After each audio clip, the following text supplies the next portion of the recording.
बहुत पुराने जमाने की बात है। एक राजा था। उसके महल में एक बहुत सुंदर बाग था। बाग में तरह तरह के फूलों के पौधे और अनेक प्रकार के मीठे फलों के पेड़ थे। लेकिन इस बाग में सबसे आश्चर्यजनक चीज थी, एक सेब का पेड़ था जिसमें सोने के सेब लगते थे। राजा ने इस पेड़ की देखभाल का खास इंतजाम कर रखा था। जब इसके फल पकते थे तो चौकीदार रात दिन पेड़ का पहरा दिया करते थे ताकि कोई सोने का सेब चुराकर न ले जाए। लेकिन एक दिन की बात है कि बाग के माली ने जब सोने के सेबों को गिना तो उसमें से एक सेब गायब था। उसने दौड़कर राजा को खबर दी। राजा फौरन बाग में पहुंचा। उसे ये देखकर बड़ा आश्चर्य हुआ कि देखभाल का इतना पक्का इंतजाम होने पर भी एक सेब किसी ने चुरा लिया। उसने ऐलान किया कि कोई सोने के सेब को चुराने वाले चोर का पता देगा, उसे इनाम दिया जाएगा। सबसे बड़े राजकुमार ने राजा से कहा कि रात में वो पहरा देगा और चोर को पकड़ने की कोशिश करेगा। राजा ने उसको इसकी इजाजत दे दी। बड़ा राजकुमार रात में पहरा देने लगा, लेकिन 2 घंटे बाद ही उसे नींद आ गई और वह सो गया। सुबह उठकर जब उसने सेबों को गिना तो वह देखकर चकित रह गया कि रात भर में एक और सेब गायब हो गया था। इसके बाद दूसरी रात को मंझले राजकुमार ने पहरा देने का काम संभाला, उसे भी नींद आ गई और तीसरा सेब चोरी हो गया। राजा बहुत चिंतित था। दरबारियों की भी समझ में नहीं आ रहा था कि क्या किया जाए। सब लोग उदास बैठे थे कि इतने में सबसे छोटा राजकुमार आया और उसने कहा कि आज की रात मैं पहरा दूंगा और चोर को पकड़ूंगा। राजा इस राजकुमार से खुश नहीं रहता था। वो उसे मूर्ख भी मानता था। उसने उसे डांटते हुए कहा, तुम क्या समझते हो, क्या तुम्हें इसमें सफलता मिलेगी? तुमसे बड़े और तुमसे ज्यादा समझदार दोनों राजकुमार इस काम में असफल हो चुके हैं। तुम जाओ अपना काम करो। लेकिन छोटा राजकुमार नहीं माना। उसने राजा से प्रार्थना की कि उसे एक मौका जरूर दिया जाए। अंत में राजा राजी हो गया। राजकुमार रात में पहरा देने लगा। उसने तय किया कि वह किसी भी हालत में नहीं सोएगा और चोर को जरूर पकड़ेगा। जब आधी रात हुई और 12 बजे का आखिरी घंटा बजा तो राजकुमार ने देखा कि एक सुंदर सोने की चिड़िया कहीं से उड़ती हुई आई और सेब के पेड़ पर बैठ गई। उसने देखते देखते सोने का एक सेब तोड़कर अपनी चोंच में पकड़ लिया। राजकुमार ने फौरन निशाना साधकर तीर चला दिया, लेकिन तीर चिड़िया को नहीं लगा और वह पंख फड़फड़ाकर उड़ गई। हाँ, इतना अवश्य हुआ कि उसका एक सुनहरा पंख टूटकर जमीन पर आ गिरा। दूसरे दिन सुबह राजकुमार ने राजा को सारी बात बता दी और वह सोने का पंख उनके सामने रख दिया। पंख इतना सुंदर और इतना कीमती था कि राजा उसे देखता ही रह गया। उसने कहा, अगर उस चिड़िया का एक पंख इतना सुंदर है तो वह पूरी चिड़िया कितनी सुंदर होगी। मैं चाहता हूँ कि उस चिड़िया को कोई पकड़ लाए। सबसे पहले बड़ा राजकुमार इस काम के लिए रवाना हुआ। चलते चलते वह एक जंगल में पहुंचा। वहां उसने एक लोमड़ी को एक पेड़ के नीचे आराम करते हुए देखा। राजकुमार ने मौका देखकर तीर अपने धनुष पर चढ़ा लिया। वह तीर छोड़ने ही जा रहा था कि लोमड़ी ने चिल्लाकर कहा, राजकुमार, मुझे मत मारो। मुझे पता है कि तुम सोने की चिड़िया की खोज में निकले हो। तुम मेरी राय मानो तो तुम्हारा काम जल्दी ही पूरा हो जाएगा। तुम इसी रास्ते से सीधे चले जाओ। शाम होने पर तुम एक गांव में पहुंचोगे। वहां तुम्हें आमने सामने 2 सराय मिलेंगी। एक सराय खूब सजी सजाई और सुंदर सी होगी, लेकिन तुम उसमें मत ठहरना। तुम उसके सामने वाली दूसरी सराय में ठहरना, जो बहुत मामूली और देखने में भी भद्दी सी होगी। ऐसा करने पर तुम्हारा काम आसानी से पूरा हो जाएगा। लोमड़ी का बात सुनकर राजकुमार को हंसी आ गई। उसने डांट कर कहा, भाग जा यहाँ से। मुझे तुम्हारी सलाह की जरूरत नहीं है। ये कहकर उसने तीर छोड़ दिया। लेकिन लोमड़ी बहुत चालाक थी। वह बचकर निकल भागी। राजकुमार आगे चलता गया। शाम को जब वह एक गांव में पहुंचा तो उसने देखा कि वहां सड़क के किनारे सचमुच 2 सराएं थीं। उनमें से एक सराय खूब सजी सजाई थी और उसके अंदर से लोगों के नाचने गाने की आवाज़ें आ रही थीं। दूसरी सराय भगदी सी थी और वहां अंधेरा घिरा हुआ था। राजकुमार सजी सजाई सराय में ठहर गया। थोड़ी देर में वह भूल गया कि वह असल में सोने की चिड़िया की खोज में निकला था।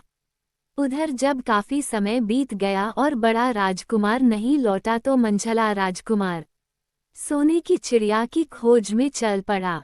वह भी उसी तरह चलते चलते जंगल में पहुंचा तो वही लोमड़ी उसे भी मिली। इस राजकुमार ने भी लोमड़ी की बात पर कोई ध्यान नहीं दिया। जब वह शाम को उस गांव में पहुंचा तो बड़े राजकुमार की तरह सजी सजाई सराय में ठहरा। वहां के नाच रंग में मस्त होकर वह भी अपना काम भूल गया। यहाँ तक कि उसे घर लौटने की भी सुध न रही। अंत में सबसे छोटे राजकुमार ने राजा से कहा कि मैं सोने की चिड़िया की खोज में जाऊंगा। राजा को विश्वास था कि जब उससे बड़े दोनों राजकुमार इस काम में सफल नहीं हुए तो इसे और भी सफलता नहीं मिलेगी। लेकिन उसके जिद करने पर राजा ने उसे इजाजत दे दी। छोटा राजकुमार तैयार होकर सोने की चिड़िया की खोज में निकला। जंगल में उसे भी लोमड़ी मिली। राजकुमार ने लोमड़ी की बात को ध्यान से सुना और लोमड़ी से कहा, ठीक है, तुम जैसे कह रही हो मैं वैसा ही करूँगा। अब तुम जाओ, मैं तुम्हें नहीं मारूंगा। इस पर लोमड़ी खुश होकर बोली, तुम सबसे अच्छे लड़के मालूम होते हो। तुमने मेरी बात बात का मजाक नहीं उड़ाया और मुझ पर तीर नहीं चलाया। मैं तुमसे खुश हूँ और तुम्हारी मदद करूंगी। आओ, तुम मेरी पूंछ पर बैठ जाओ। मैं तुम्हें उस सराय तक पहुंचा देती हूँ। देखते देखते लोमड़ी की पूंछ काफी बड़ी हो गई और राजकुमार उस पर बैठ गया। उसके बैठते ही लोमड़ी हवा में उड़ने लगी और थोड़ी ही देर में मैदानों और पहाड़ों को पार करके उसी गांव में जा पहुंची। राजकुमार ने उसकी सलाह को मानकर छोटी और पुरानी सराय में ही डेरा डाल दिया। वह दूसरी सजी सजाई सराय से दूर ही रहा। दूसरे दिन सुबह उठकर जब वह आगे बढ़ा तो कुछ दूर चलने पर उसे वह लोमड़ी फिर से रास्ते में मिल गई। लोमड़ी ने उससे कहा, अब मैं तुम्हें बताती हूँ कि आगे तुम्हें क्या करना चाहिए। तुम सीधे चलो। आगे चलने पर तुम्हें एक बहुत बड़ा किला मिलेगा जिस पर सिपाही लोग पहरा दे रहे होंगे। तुम सिपाहियों से डरना मत और सीधे अंदर चले जाना, क्योंकि वे इस समय सो रहे होंगे। तुम बेधड़क होकर किले में घुसते चले जाना और उनके कमरों को पार करते हुए उस जगह पहुंच जाना जहां लकड़ी के एक मामूली से पिंजरे में सोने की चिड़िया बंद है। तुम चिड़िया को पिंजरे सहित उठाकर किले से बाहर ले आना। लेकिन एक बात याद रखना, चिड़िया के पिंजरे के पास ही एक बहुत सुंदर सा सोने का पिंजरा भी रखा होगा। तुम भूलकर भी चिड़िया को उस पिंजरे में मत रखना, मगर तुम उसे लकड़ी के पिंजरे में से निकालकर सोने के पिंजरे में रखने की कोशिश करोगे तो बाद में पछताओगे।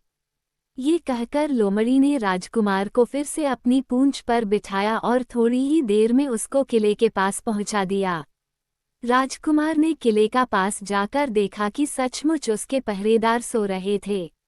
वह बिना डरे सीधा महल में घुस गया और थोड़ी ही देर बाद वह उस कमरे में जा पहुंचा जहां सोने की चिड़िया एक पिंजरे में बैठी हुई थी। पिंजरे के पास ही सोने के 3 सेब पड़े हुए थे। इन सेबों को देखकर राजकुमार ने फौरन पहचान लिया कि ये सेब उसके पिता के बाग के ही थे। सोने की चिड़िया इतनी सुंदर थी कि राजकुमार उसको देखता ही रह गया। वह उसको उठाकर लाने ही वाला था कि उसकी नज़र पास ही पड़े एक सुंदर से पिंजरे पर पड़ी। वह पिंजरा बहुत सुंदर था और उसमें तरह तरह के कीमती पत्थर जड़े हुए थे। सोने की चिड़िया के लिए वही पिंजरा ठीक मालूम पड़ता था। राजकुमार लोमड़ी की बात को भूल गया और उसने सोने की चिड़िया को लकड़ी के पिंजरे से निकालकर सोने के पिंजरे में बंद कर दिया। लेकिन नए पिंजरे में आते ही चिड़िया ने खूब जोर जोर से शोर मचाना शुरू कर दिया। राजकुमार पिंजरे को उठाकर कमरे से बाहर भी नहीं निकल पाया था कि बहुत से सिपाही कमरे में घुस आए और उन्होंने राजकुमार को पकड़ लिया। अब राजकुमार को अपनी भूल का पता चला। उसे याद आया कि लोमड़ी ने उससे क्या कहा था, लेकिन अब क्या हो सकता था। सिपाही उसे खींचते हुए राजा के दरबार में ले गए। राजा के पूछने पर राजकुमार ने सारी बात कह सुनाई। राजा बोला, तुम मेरे महल में चोरी करने के लिए घुसे थे। मैं तुमको माफ नहीं कर सकता। तुम्हें फांसी की सजा दी जाएगी। लेकिन मैं तुम्हें एक मौका देता हूँ। अगर तुम मेरे लिए सोने का घोड़ा ला दो तो मैं न सिर्फ तुम्हें छोड़ दूंगा बल्कि सोने की चिड़िया भी तुमको दे दूंगा। राजकुमार को अपनी जान बचाने के लिए राजा की शर्त माननी पड़ी।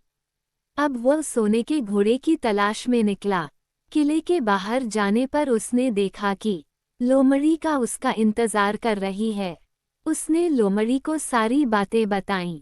लोमड़ी ने निराश होते हुए कहा, मैं अब तुम्हारी कोई मदद नहीं करूंगी।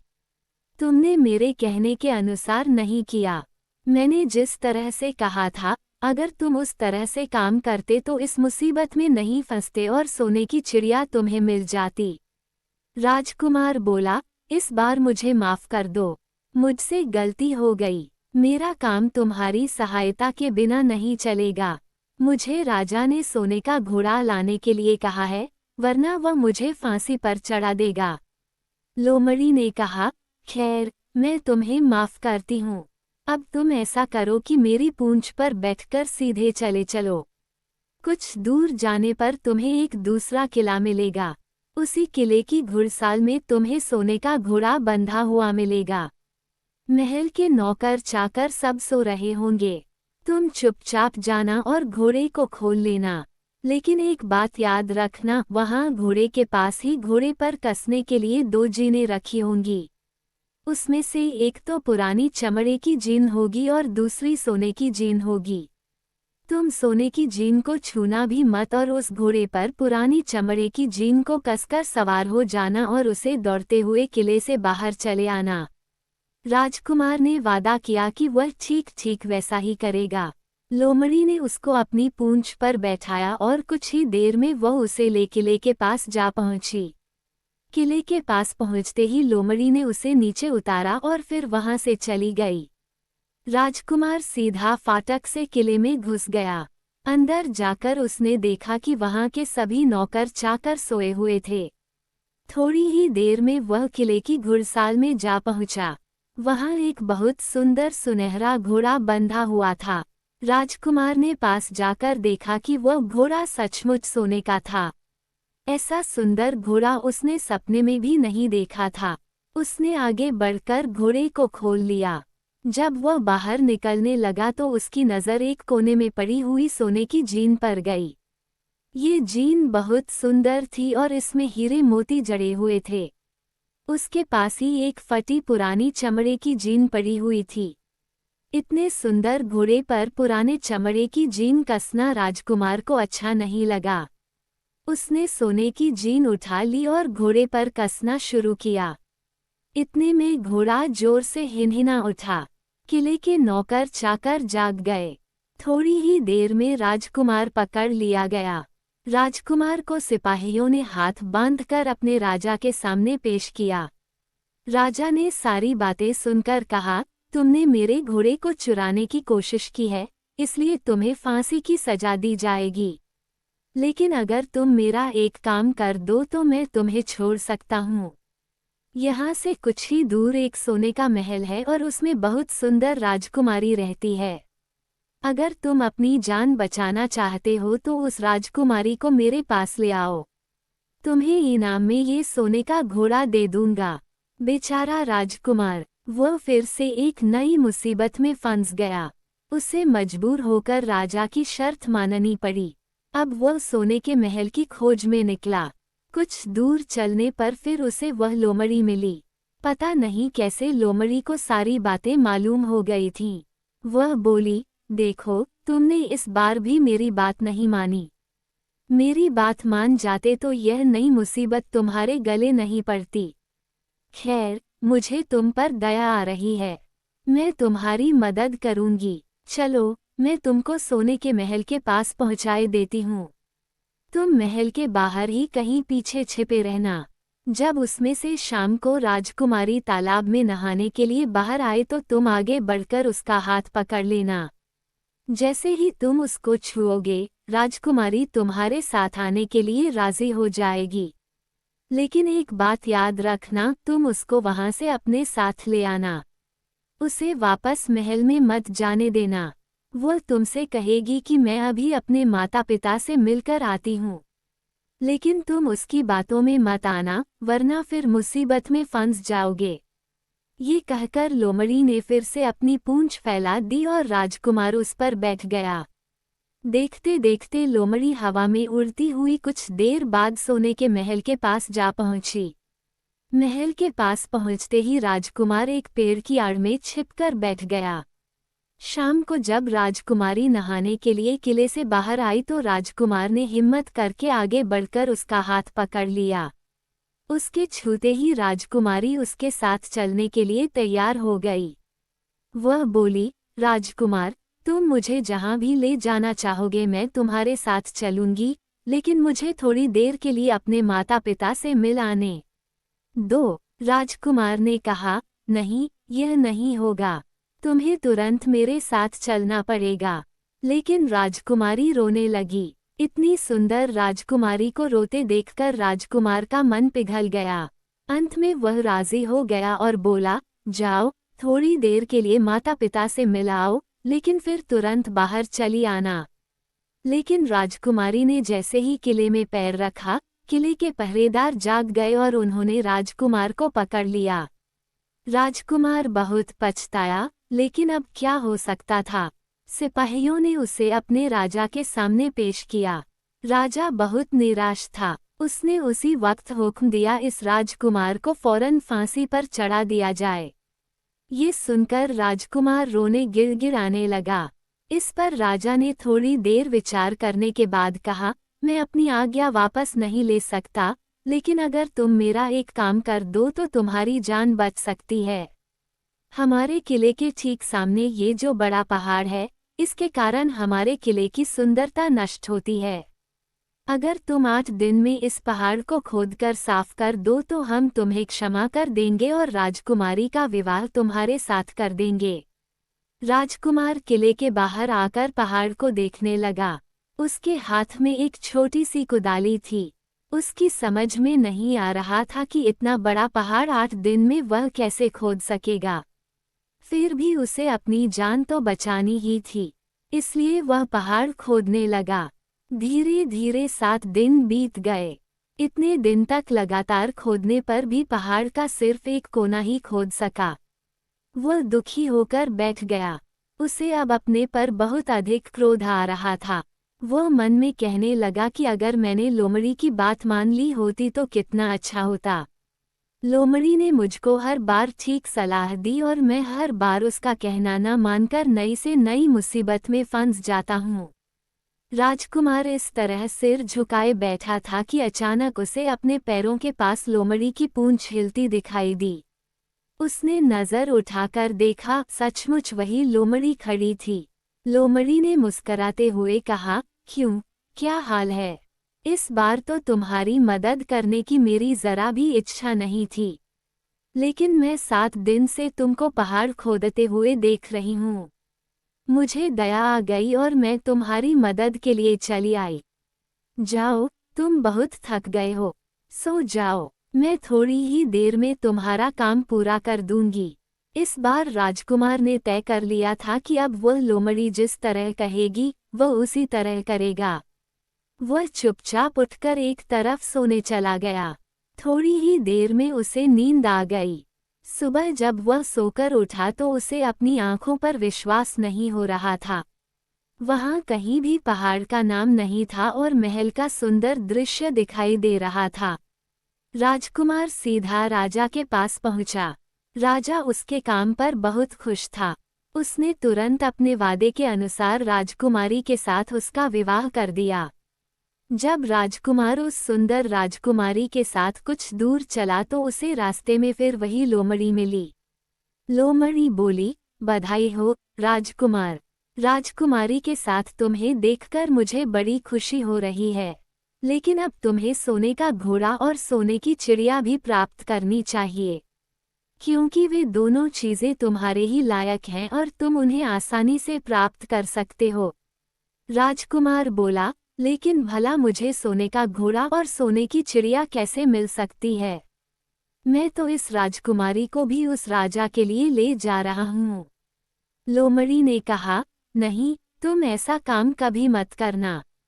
इस राजकुमारी के साथ तुम्हारा विवाह हुआ है और यह अब तुम्हारी ही है। अगर तुम मेरे कहने के अनुसार काम करो तो तुम्हें सोने का घोड़ा और सोने की चिड़िया भी मिल सकती है। तुम पहले इस राजकुमारी को लेकर सोने के घोड़े वाले राजा के पास जाओ। राजा खुश होकर तुमको सोने का घोड़ा दे देगा। तुम घोड़े पर सवार हो जाना और सवार होकर सबसे विदा लेना। राजकुमारी से तुम सबसे बाद में विदा लेना।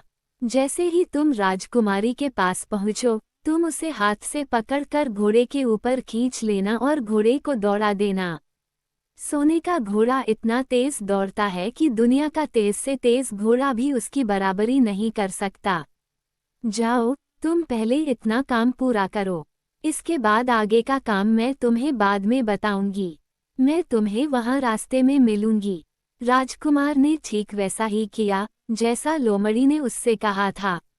जब सोने के घोड़े वाले राजा ने खुश होकर उसे इनाम में सोने का घोड़ा दिया तो राजकुमार उस पर सवार हो गया और उससे विदा लेने लगा। अंत में वह राजकुमारी को उठाकर घोड़े को तेजी से दौड़ाता हुआ किले से बहुत दूर निकल आया। रास्ते में एक पेड़ के नीचे लोमड़ी उसका इंतजार कर रही थी। उसे देखकर लोमड़ी बोली, शाबाश, अब तुम सोने की चिड़िया भी प्राप्त कर लो। जब तुम सोने की चिड़िया वाले राजा के पास पहुंचोगे तो वह इस घोड़े को देखकर बहुत खुश होगा। तुम उससे कहना कि पहले सोने की चिड़िया का पिंजरा मेरे हाथ में दे दो, तब मैं ये घोड़ा तुमको दूंगा। जब वह पिंजरा तुम्हारे पास लाए तो तुम पिंजरा उसके हाथ से छीन लेना और घोड़े को दौड़ा देना। बस ऐसे चिड़िया तुमको मिल जाएगी और कोई तुम्हें पकड़ भी नहीं सकेगा। इस बार भी राजकुमार ने ठीक वैसा ही किया। वह राजकुमारी के साथ ही घोड़े पर बैठा रहा और जब राजा ने उसके हाथ में सोने की चिड़िया का पिंजरा दिया तो उसने देखते देखते एड़ मार दी और सोने का घोड़ा हवा से बातें करने लगा। कुछ दूर चलने पर लोमड़ी उसे मिली। राजकुमार ने उससे कहा, तुमने मेरी बड़ी मदद की है। तुम्हारी वजह से मुझे न सिर्फ सोने की चिड़िया मिली, बल्कि सोने का घोड़ा और इतनी सुंदर राजकुमारी भी मिल गई। बताओ, मैं तुमको क्या इनाम दूं? मैं तुमको कुछ न कुछ जरूर देना चाहता हूँ। लोमड़ी ने कहा, अगर तुम खुश हो तो मेरा एक काम कर दो। तुम एक तीर चलाकर मुझे मार दो। इस समय तुम यही सबसे बड़ा काम मेरे लिए कर सकते हो। राजकुमार ने कहा, भला ये कैसे हो सकता है? तुमने मेरी इतनी मदद की और मैं बदले में तुम्हें मार दूं? मुझसे यह नहीं होगा। ये सुनकर लोमड़ी बड़ी दुखी हुई और बोली, अगर तुम मेरा ये काम नहीं कर सकते तो फिर ठीक है, जाओ।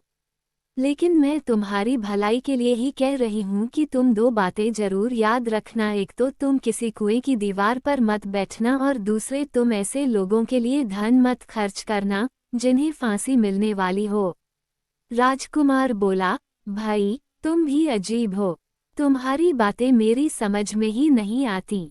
भला मैं कभी कुएं की दीवार पर क्यों बैठूंगा और ऐसे आदमियों पर धन क्यों खर्च करूंगा जिनको फांसी दी जाने वाली हो? लेकिन लोमड़ी ने उसकी बात का कोई जवाब नहीं दिया और अलविदा कहकर वहां से चली गई। राजकुमार सोने का घोड़ा दौड़ता हुआ आगे बढ़ा। राजकुमारी उसके साथ ही बैठी हुई थी और सोने की चिड़िया का पिंजरा उसके हाथ में था। कुछ ही देर में राजकुमार उस छोटे गांव में जा पहुंचा जिसमें वे दोनों सराएं थीं। गांव के लोग और खास तौर से बच्चे उसको देखने के लिए बाहर निकल आए। सोने के घोड़े पर इतने सुंदर राजकुमार के साथ बैठी एक राजकुमारी को देखकर सभी लोग चकित थे। इतने में राजकुमार ने देखा कि गांव के बगीचे में एक जगह बहुत से लोग जमा हैं और कुछ शोर हो रहा है। राजकुमार के पूछने पर लोगों ने बताया कि वहां दो आदमियों को फांसी देने की तैयारी हो रही है। राजकुमार उधर ही चल पड़ा। वहां पहुंचने पर उसने पहचान लिया कि जिन आदमियों को फांसी दी जाने वाली थी वे और कोई नहीं बल्कि उसके ही भाई थे। वे लोग तब से उसी सजी सजाई सराय में रह रहे थे और तरह तरह के बुरे काम करते थे। वे जुआ भी खेलते थे और जुए में बहुत सा धन हार चुके थे। उन्होंने लोगों से बहुत सा रुपया भी उधार लिया था। इन्हीं सब बातों से चिढ़कर अब गांव वाले उन्हें फांसी पर चढ़ाने जा रहे थे। राजकुमार भला ये कैसे होने देता। उसने लोगों से कहा कि मुझसे रुपया ले लो और इन लोगों को छोड़ दो। उसके बहुत कहने सुनने पर लोग राजी हो गए और उन्होंने उन दोनों आदमियों को रिहा कर दिया। राजकुमार अपने भाइयों को छुड़ाकर आगे चला। कुछ दूर चलने पर जंगल में उन्हें एक कुआं दिखाई दिया। इस पर राजकुमार के कुछ देर कुएं के पास आराम करते हैं। वहां ठंडा पानी पीने के बाद हम लोग आगे चलेंगे।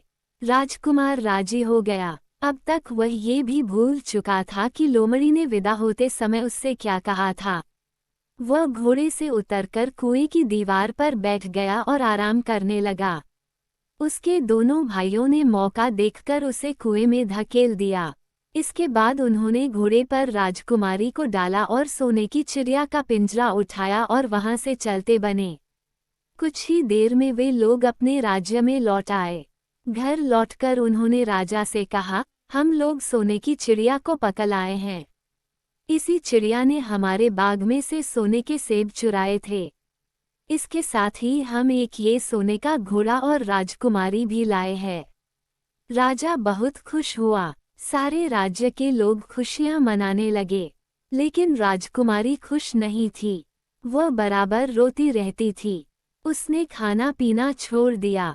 यही नहीं, घोड़ी ने भी दाना पानी बंद कर दिया और सोने की चिड़िया भी उदास रहने लगी। राजा ने बहुत कोशिश की लेकिन न तो वह राजकुमारी खुश हुई और न सोने के घोड़े और सोने की चिड़िया ने दाना खाना शुरू किया। उधर छोटा राजकुमार कुएं में गिर गया था लेकिन वह मरा नहीं। कुआं बहुत गहरा था लेकिन उसमें पानी बहुत थोड़ा था। वो कुएं में बैठा बैठा अपने भाग्य को कोसता रहा। अब उसे फिर उसी लोमड़ी की याद आई और वह पछताने लगा कि अगर मैंने उसका कहना मान लिया होता तो मैं मुसीबत में न फंसता। राजकुमार ने जैसे ही लोमड़ी को याद किया, लोमड़ी ना मालूम कैसे कुएं के मुंह पर आ पहुंची और बोली, देखो राजकुमार, मैंने पहले ही तुम्हें समझाया था कि किसी कुएं की दीवार पर मत बैठना और ऐसे आदमियों की मदद मत करना जिन्हें फांसी दी जाने वाली हो। लेकिन तुम नहीं माने। खैर चलो अब आखिरी बार मैं फिर तुम्हारी मदद किए देती हूँ। लो मेरी पूंछ पकड़कर कुएं से बाहर निकल जाओ। ये कहकर लोमड़ी ने अपनी पूंछ कुएं में लटका दी। देखते देखते पूंछ इतनी लंबी हो गई कि कुएं के पेंदे में पड़े राजकुमार के पास तक जा पहुंची। राजकुमार उसे पकड़कर कुएं से बाहर निकल आया। लोमड़ी ने उससे कहा, जाओ अब तुम अपने घर जाओ, लेकिन जरा होशियार रहना, तुम्हारे भाई तुम्हारी जान के दुश्मन हैं। वे लोग जरूर तुमको ढूंढ रहे होंगे। राजकुमार घर की ओर चल पड़ा।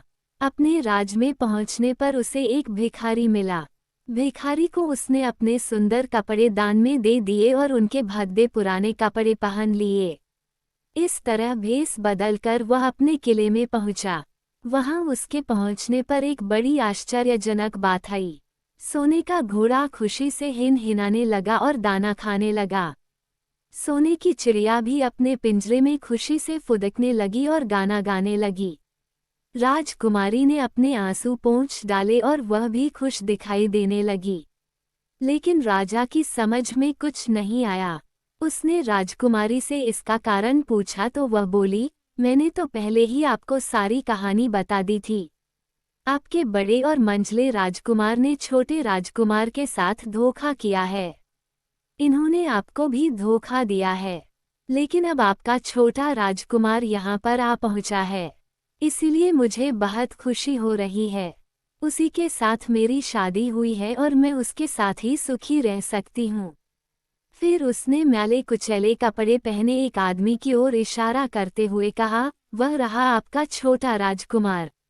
राजा ने भी अपने छोटे लड़के को पहचान लिया।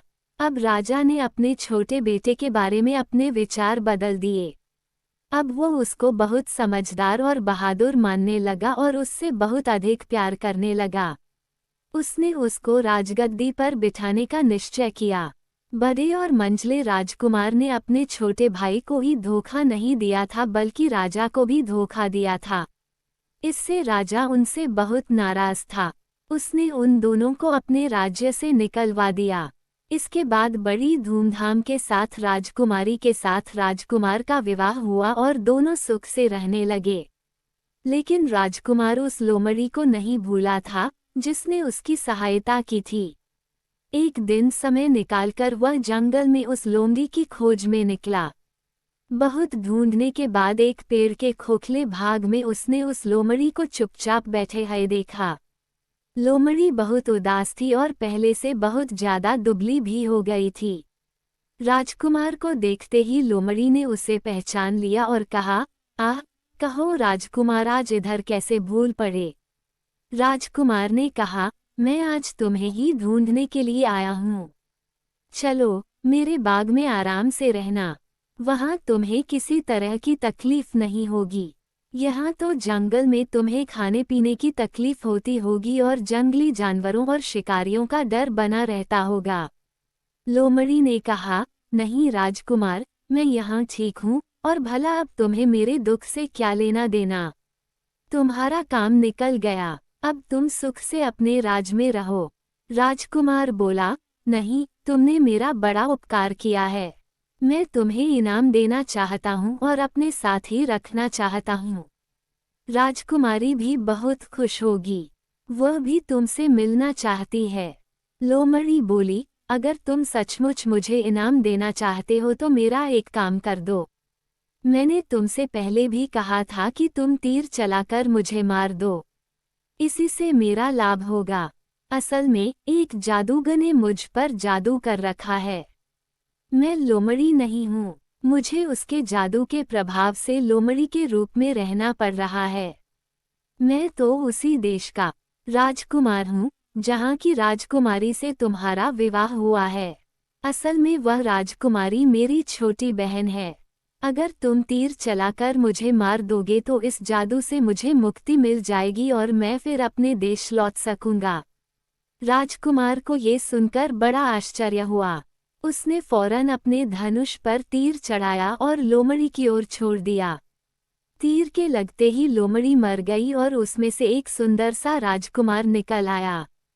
फिर दोनों राजकुमार आपस में गले मिले। इसके बाद दोनों राजकुमार वापस महल में लौट आए। वहां राजकुमारी अपने भाई से मिलकर बहुत खुश हुई।